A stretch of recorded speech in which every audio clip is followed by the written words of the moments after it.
Alright, I'm gonna try this again. Camera fell down last time, but excuse the little thing in the camera. I actually forgot my tripod. So I'm using it, just setting it up on my knife right now. But I want to do a quick update going over my Velocity Systems chest rig. The reason I want to do that is because I've shot 2 videos on this chest rig before, and this is kind of where this chest rig has set in this configuration for the past longest. It's worked the best for me this way versus any other way. I've recently done 2 different things to it, or added 2 things to it to really to really get the best use out of this rig as I possibly can. Not going to really review this chest rig right now, but I will note a couple negatives.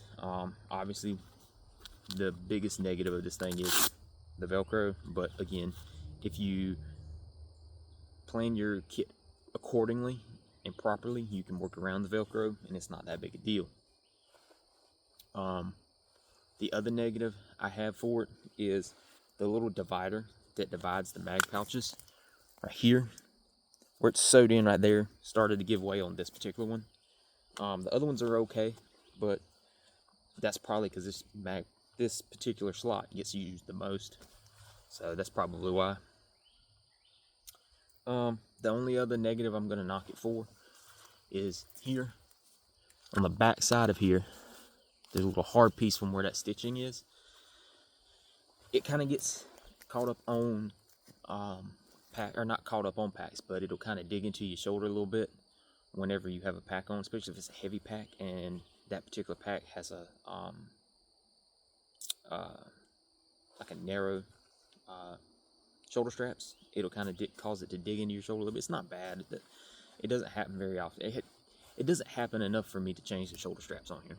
So yeah. Let's see. Other than that, everything else is held up great on this chest rig. I've used it, I think for the past 2 years now, something like that. So yeah, currently how it's set up, this is a general purpose setup. This is something where it's set up right now where I can set my pack down, or I can just grab this and go, kind of deal. I can do majority of what I need to do, whether I'm out here in the woods, I'm in a more rural environment where I live, or where my house is, that kind of thing. And this works very well for all of that. So yeah, it's again a general purpose setup. The 2 things that recently changed on it as far as what is carried in it, I'll talk about that in a minute. But to start with, let's talk about the magazines. Obviously I have 4 right here. 2 of these are STANAG mags. They run the best in here, because they just, in and out, super smooth. The next best one, Gen 2 P mags, they work very well in here too. Gen 3 P mags work, but the little lip on there, like I've talked about before, gets caught up in there. So I just generally run STANAG mags or P mags, or the Gen 2 P mags, excuse me. Over here on this little GP pouch, I have 1 magazine. I just did that mostly because 5 magazines seems to work pretty well for most of what I do, because I keep extra mags in my pack. But this will hold 2 P mags or 2 STANAG mags the best. Holds the STANAG mags better than the P mags here. Eventually I do want to get a couple more of these STANAG mags, because I don't have a lot of them actually. Most of what I've stocked up on is P mags, but I want to get 2 more of these STANAG mags and run those here versus just 1 P mag. So, but running 1 P mag here, I still have 5 mags plus the 1 in the gun. That's still a good bit of ammo for what I foresee I would need. Not really here to talk about that ammo, how much you need and how much you don't need, but for me, that's enough for plenty. Moving on from there, we'll talk about this pouch. This pouch right here does not stay the same. Very rarely does it stay the same.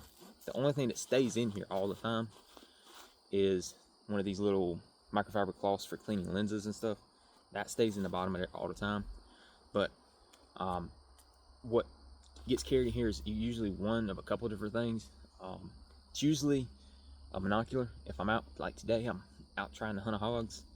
This right here is primarily what I'll keep in here. if I'm out and I know I'm going to be like camping or something like that, or I'm going to be out spending the night or something, this will usually get swapped over to something like maybe a headlamp, or you know, occasionally I'll even throw snacks in here. This pouch right here, really I try to keep this one free so that I can put other stuff in there that I might need on that particular day. Like today, I need this binocular. So keep that in there, that pouch. This pouch right here actually has two different things in it. It has a piece of paracord in it, just, you can never have enough paracord. Then I just have an orange lighter, just so I don't lose the lighter. More so than anything else. Both of those, and excuse me, my hands is a little cold this morning. After that, I did keep a Leatherman in here, but to be quite honest with you, I found I never did use the pliers. I never used any of the bits on it, never used none of it. I used mainly just the knife. So currently, what's been riding in here has been a Essie Avispa, dummy corded off, so that I don't lose it. But yeah, that's what rides in there, and it's got more use than the Leatherman has. So that's probably what will pretty much stay in there. Now this pouch right here currently has medical items in it. I normally keep in my pack a larger med kit, a full-on IVAC. But in here, there's just 2 pressure dressings. I'm not going to pull them out. There is, it's down here at the bottom, a small vial that has water purification tablets in it, some iodine tablets. And then at the back of that is a signal mirror. I just have it in a little protective case here. So that gives me some medical, some signaling right there. The next thing is, oh, I almost forgot. This little pouch right here just has some camo cream in it. Keep at least a little bit on there, or on me, just in case. This next one has a small Ziploc baggie that has spare AAA batteries, spare CR123 batteries, and a spare battery for my optic, as well as a Gatorade electrolyte packet. Can't talk this morning. So this right here is a recent addition. I have been searching for the longest amount of time to find a water bottle of some kind that is not just like a Smart water bottle or a Gatorade bottle to run in this pouch. The other day, I happened to go into Dollar Tree and I found this right here, and I was like, dang, that thing right there looks like it's going to fit in this pouch. It was $1.25, and it fits perfect, beautifully, in and out, no problem. It holds 25 ounces. It's not 32 ounces, but it's better than 25 ounces is better than 20 ounces. So that's what I'm running. I'm actually going to take some now. The color of this is fine. Might probably going to paint this part right here though, because it's a little light colored. But I want to run this some more before I do that. So yeah, that's what rides there. Right here is just a tourniquet. It's in a T-Rex Arms tourniquet holster that's just Velcro to the back of it, and it rides right here. It's not in the way. Doesn't get in the way of anything. Doesn't dig into my ribs or anything like that. So it rides perfectly there. The other newest addition to my setup here is this knife. So let me come in a little closer, so hopefully you can see it. So I really am a big fan of having a knife on me. This right here is the Ontario Rat 3. It's small, it's very thin, and the sheath on it, all I did was glued some Velcro strips to the sheath because it's just a hard plastic sheath and it lies real flat.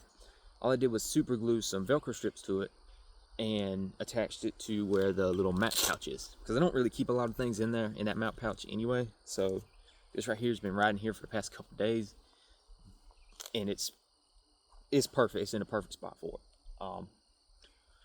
Doesn't dig into me, leaning over, anything like that. Doesn't get in the way. Doesn't get in the way of sternum straps or anything.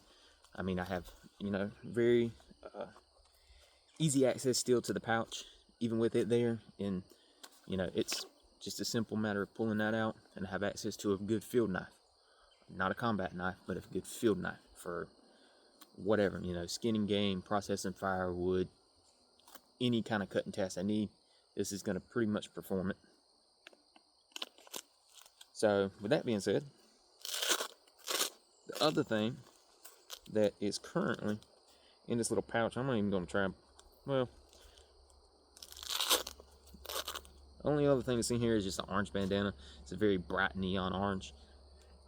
One that I have that I use for a signal mirror, or not a signal mirror, a signal panel or waypoint marker, or for whatever purposes I need it. So again, this plus what I have in my pockets, then what I keep in my normal like patrol type pack, which is different than the previous, which has changed a little bit too. But that sort of combination of stuff, especially with this right here and what I have in my pockets, you know, I can do a lot of stuff with this while I'm out here, even when I'm just, you know, at home and something were to happen. Or let me rephrase that, if I was in a more rural or a less wooded environment, we'll go with that, this right here setup still works. So maybe this will kind of give somebody some ideas. Again, having this knife on here is great. Now having water on here is even better. So I have a lot of capability now. So if you have any questions about this, let me know. I don't really see a need to do a full review of this chest rig itself, because there's a lot of videos out there on it. But this is just how I have mine set up, and this is pretty much how it has lived, especially since the water is on here now, for the past 6-8 months, to be honest with you. So again, if you have any questions, just let me know.